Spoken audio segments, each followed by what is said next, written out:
अगर आप हिंदी में 95% पाना चाहते हो तो बस इन टॉपिक्स को पढ़ लो।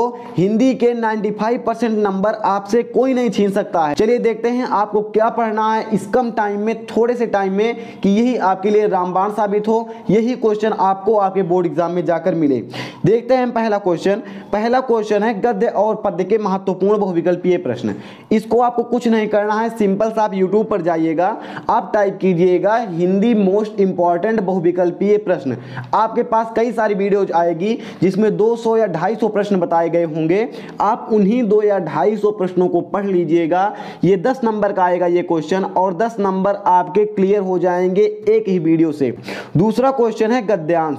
गद्यांश किस तरह पूछा जाता है? गद्यांश पूछा जाता है कुछ इस तरह से, जैसे आप देखेंगे बोर्ड एग्जाम में तो यहां पर देखेंगे तो यहां पर लिखा हुआ है दिए गए गद्यांश पर आधारित निम्नलिखित प्रश्नों का उत्तर दीजिए। इस तरह से गद्यांश पूछा जाएगा और इस तरह से आपके गद्यांश से 5 प्रश्न पूछे जाएंगे। इसका वेटेज होगा 10 नंबर, और ये 10 नंबर आपको ज्यादा पढ़ना नहीं है, कुछ नहीं करना है। दो लेसन आप पढ़ लीजिएगा। ये पहला लेसन है राष्ट्र का स्वरूप, पहला लेसन है, आप इसको पढ़ लीजिएगा। इसको पढ़ने में 10 मिनट का टाइम लगेगा। और भाषा और आधुनिकता, ये आपका चौथा लेसन है, इसको आप पढ़ लीजिएगा। इसको भी पढ़ने में 10 मिनट का टाइम लगेगा। 10-10 मिनट आप दोनों को दे देंगे तो आपका 10 नंबर यहां से भी फिक्स हो जाएगा। ये 10 नंबर का है। और सेम 10 नंबर का आएगा पद्यांश। पद्यांश कैसे आएगा? आपको एक कविता दे दी जाएगी और ये कविता आपकी ही बुक से ली गई है, और आपको बोलेंगे इसमें से 5 क्वेश्चन देंगे और बोलेंगे इसका आंसर बताओ। 5 क्वेश्चन आपसे इस तरह पूछा जाएगा, और इस क्वेश्चन को सॉल्व करने के लिए ये भी आप देखेंगे 10 नंबर का क्वेश्चन है। अब आपको ये 10 नंबर पाना है तो आपको 2 कविताएं पढ़नी पड़ेंगी, आपकी किताब में ही दी गई हैं, कैकेयी का अनुताप और श्रद्धामनु, जिसको लिखा है जयशंकर प्रसाद ने। दोनों को आप पढ़ लेंगे, 10 नंबर आपके यहां से भी फिक्स हो गए। अच्छे से पढ़ना है, अच्छे से लिखना है। पढ़ेंगे ज्यादा लिखेंगे कम तब भी नंबर नहीं मिलेगा, और लिखेंगे ज्यादा पढ़ेंगे कम तब भी नंबर नहीं मिलेगा। पढ़ना भी है साथ साथ लिखना भी है। यूट्यूब पर ये सर्च करते रहना है कि लेखक का साहित्यिक परिचय कैसे लिखें, पद्यांश अच्छे से कैसे लिखें, गद्यांश अच्छे से कैसे लिखें। ये सब चीजें होती हैं जो आपको अच्छे नंबर दिलाती हैं। ये बोर्ड एग्जाम है, यूपीएससी का एग्जाम नहीं है, बोर्ड एग्जाम है। इसमें आपको जो भी पूछा जा रहा है विस्तार से आपको लिखना है, और 3 घंटे में हर क्वेश्चन को टाइम देना है। अंत वाले क्वेश्चन को छोड़ेंगे नंबर कट जाएगा, और जो 95 प्लस का आप सपना देख रहे हैं वो आपका चूर चूर हो जाएगा। सारे क्वेश्चन को बराबर टाइम देना है और बड़े बड़े आंसर लिखना है, जिससे आपको सारे क्वेश्चन में अच्छे नंबर मिले। अगला क्वेश्चन देखेंगे हम। तीसरा आपने देख लिया, 2 लेसन पढ़ेंगे, 10 नंबर आपका यहां से तय हो जाएगा। चौथा है आपका लेखक का साहित्यिक परिचय लिखने के लिए आएगा। एक लेखक का आएगा, एक आपको गद्य से पूछेगा, एक पद्य से पूछेगा। दोनों आपका रहेगा 5-5 नंबर का। जैसे कि आप देखेंगे, अगर आपको लेखक का साहित्यिक परिचय लिखना है तो आप 3 लेखक का साहित्यिक परिचय देख लीजिए। पहला है वासुदेव शरण अग्रवाल, दूसरा है हजारी प्रसाद द्विवेदी, तीसरा है एपीजे अब्दुल कलाम। आप सोच रहे होंगे कि ये 3 ही क्यों? 3 बहुत इंपॉर्टेंट हैं। ये आपको आपकी बोर्ड परीक्षा में देखने को मिल जाएंगे। जैसे कि यहाँ पर आप देखेंगे, यहाँ पर पूछा जा रहा है किसका? हजारी प्रसाद द्विवेदी और वासुदेव शरण अग्रवाल। ये दोनों यहाँ पर फंस गए, आप देख रहे हैं। और अगर हम दूसरा सेट देखें इसी पेपर का, तो आप यहाँ पर देखेंगे, ये भी बोर्ड एग्जाम 2022 का है। इसमें पूछा जा रहा है हजारी प्रसाद द्विवेदी, वासुदेव शरण अग्रवाल। तो आप ऐसा कर सकते हैं, इसको याद कर सकते हैं। और कवि की साहित्यिक परिचय के लिए आपको इन तीनों को याद करना है। अयोध्या सिंह उपाध्याय, जयशंकर प्रसाद और रामधारी सिंह दिनकर। इन तीनों को आप याद कर लेंगे तो यहाँ के भी 5 नंबर आपको मिल जाएंगे। 5 नंबर यहाँ से आपको मिलेंगे पूरा लेखक का साहित्यिक परिचय लिखने पर, 5 नंबर आपको मिलेंगे कवि का साहित्यिक परिचय लिखने पर। आपका 10 नंबर यहाँ से हो गया। आपको उतना ही बता रहे हैं जो कि बोर्ड एग्जाम में पूछा जाना है, और ये सारे क्वेश्चन पूछे जाएंगे। अगर आपको नहीं विश्वास है, आप इसका स्क्रीनशॉट रख लीजिए वीडियो का, और पेपर के बाद आकर कमेंट कीजिएगा कितने नंबर पूछे गए। और अगर पूरे नंबर नहीं आए तो आप इस पर निगेटिव कमेंट कीजिएगा, कोई कमेंट डिलीट नहीं करेंगे, सारा कमेंट आपका पड़ा रहेगा। देखेंगे हम कि ये पेपर के बाद इस पर कितने कमेंट आते हैं। छठा क्वेश्चन है पंचलाइट कहानी का सारांश याद करना है, बहुत ही इंपॉर्टेंट है। आप देखेंगे पंचलाइट कहानी आ जाएगा। अगर नायक का चरित्र चित्रण बोल रहा है और आप सारांश लिख देते हैं तब भी 5 में से 4 नंबर आपको मिलेंगे। और अगर आपको सारांश याद है तो आपको पता होगा कि पंचलाइट कहानी का नायक गोधन है, तो आप नायक का भी चरित्र चित्रण कर देंगे और आपको सारांश तो याद ही है, तो ये आपका नंबर फंस जाएगा। अगला है नाटक के प्रमुख पात्र का चरित्र चित्रण आपको करना है।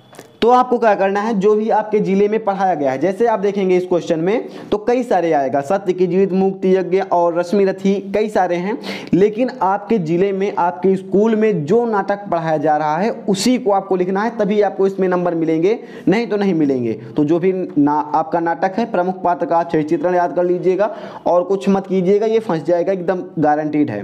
8वां क्वेश्चन पूछेगा आपसे, संस्कृत खंड का ससंदर्भ सहित हिंदी अनुवाद कीजिए, ये पूछेगा। इसमें क्या करना है, कुछ नहीं करना है, संस्कृत भाषा या महत्वम, ये एक लेसन है, इसका आप हिंदी अनुवाद याद कर लीजिएगा, और जातक कथा है, इसका आप हिंदी अनुवाद याद कर लीजिएगा, और यही पूछा जाएगा आपके बोर्ड एग्जाम में। अगर हम अगला क्वेश्चन देखेंगे तो अगला क्वेश्चन है संस्कृत श्लोक का हिंदी अनुवाद। तो आपसे क्या पूछा जाएगा, संदर्भ लिखना है, हिंदी अनुवाद करना है संस्कृत श्लोक का। सुभाषित रत्नानी के श्लोक आप याद कर लीजिए, और बोर्ड एग्जाम में यही पूछा जाएगा। ये सुभाषित रत्नानी जो है ये हर बार आता है। फिर आएगा संधि, संधि में दीर्घ यण गुण अयादि, चारों आप याद करिएगा। शब्द रूप याद करना है और शब्दों में सूक्ष्म अंतर याद करना है। अब देखेंगे आप, जितना भी ये पूछा जा रहा है इसके लिए आपको कहीं से बोरा भरकर किताब नहीं लानी है कि पढ़ना है, दिन रात बैठकर नहीं पढ़ना है। आप उठाइएगा एक गाइड आपकी कोई सी भी हो सकती है, आपके पास अवतार है, विद्या क्वेश्चन बैंक है, मास्टर माइंड है, कुछ भी है, काका प्रकाशन एक आती है, आपके पास कुछ भी है।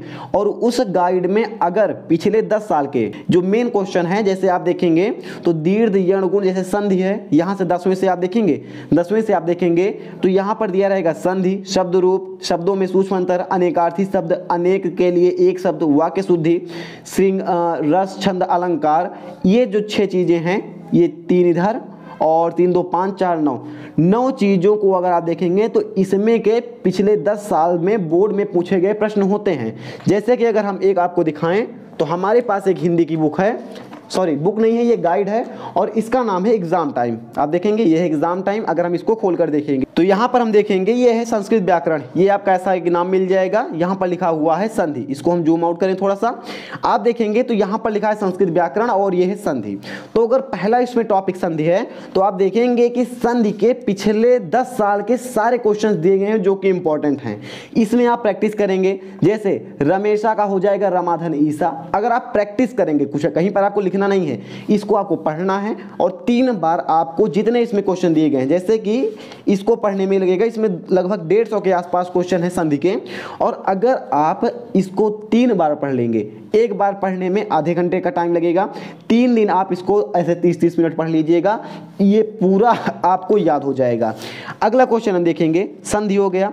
उसके बाद आप देखेंगे कि ये पूछा जा रहा है शब्द रूप, ठीक है। शब्द रूप में आप देखेंगे कि ये भी इसमें सारे क्वेश्चन दिए गए हैं, पिछले 10 साल के इंपॉर्टेंट क्वेश्चन 2011 से दिए गए हैं, इसको आप याद करेंगे। उसके बाद आप देखेंगे शब्दों में सूक्ष्म अंतर, जो कि अभी आपने पहला देखा, इसमें पिछले 10 साल के मिल जाएंगे। उसके बाद आप आगे आएंगे तो यहाँ पर देखेंगे जो शब्दों में सूक्ष्म अंतर है उसी का है ये। आगे आएंगे अनेकार्थी शब्द आपको मिल जाएंगे, इसमें पिछले 10 साल के मिल जाएंगे। ऐसे ही आप आगे आते जाएंगे तो आपको सारी चीज़ें जहाँ तक इसमें व्याकरण दिया हुआ है आप देखेंगे, ये है आपका क्या कहते हैं रूढ़ि मार्जन, वाक्य शुद्धि है, ये सारी चीज़ें आपको पिछले 10 साल की सारी चीज़ें मिल जाएंगी, रस छंद अलंकार सभी चीज़ें मिल जाएंगी। और देखेंगे यहाँ पर पत्र लेखन आ गया, तो इसके बीच का सारा चीज़ आपको पढ़ लेना है। ये मुश्किल से 5 से 10 पेज रहेगा, अगर आपने इसे पढ़ लिया तो पूरा व्याकरण आपका एक दिन में तैयार हो जाएगा। इस तरह से अगर आप पढ़ेंगे, जितना चीज़ें वीडियो में बताएगी उतना पढ़ेंगे, तो आप बात मानिए 95% नंबर आपके कहीं पर नहीं गए हैं हिंदी में। जो पढ़ना है, जहाँ से पढ़ना है, सब कुछ हमने वीडियो में बता दिया। कैसे लगे आपको वीडियो, आप हमें कमेंट करके जरूर बताइएगा। अगली वीडियो किस सब्जेक्ट पर चाहते हैं ये भी आप हमें कमेंट कीजिएगा, जिससे अगली वीडियो आपको जल्द ही हम प्रोवाइड करा सकें। फिलहाल इस वीडियो में इतना ही था, हम मिलेंगे किसी नेक्स्ट वीडियो में। जय हिंद।